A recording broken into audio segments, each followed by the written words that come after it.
Well, justice for 24-year-old Breanna Gooldy will have to wait. You may remember Gooldy was found unresponsive outside of her ex-boyfriend's RV in early November and later died in a hospital. This morning, we learned the case against Breanna's ex, 56-year-old Joe Garza, was dismissed. But there is still a chance that he could go to trial later. I mean, at the heart of this case, a 24-year-old girl was left to die outside in the cold alone. You know, we don't know what she was thinking about in her last moments. Nobody deserves to die like that. Breanna's aunts and crime victims advocate Jennifer Humphreys waited with bated breath in Franklin County Superior Court.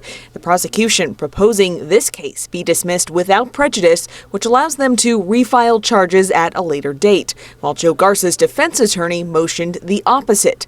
I'm glad that she ultimately ruled to dismiss without prejudice. But here's why that was even an option in the first place. A mistake happened early on. I spoke with Prosecutor Sant, who told me they didn't file the materials they planned to use during trial on time. That's also known as discovery. You know, these are elected officials and we rely on them to file the right motions and file the right paperwork and file the discoveries. And so it's disappointing when you get all the way to this level of a case and you know, you're at that edge of it almost being thrown out because the information just isn't there. Sant told me over the phone this isn't the norm for his office, and since it happened, they've made internal changes to ensure it doesn't occur again.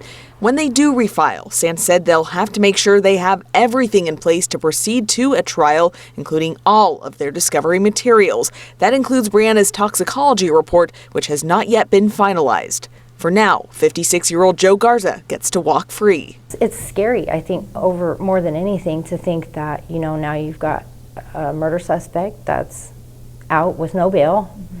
You don't really know what the outcome is going to be. Now, there's no timeline on when the state could file charges. It could be in a couple months or the end of the year or even next year. Again, they're waiting on that toxicology report, which could take a couple more weeks to reach prosecution and defense. Joe Garza's attorney declined to comment on the case.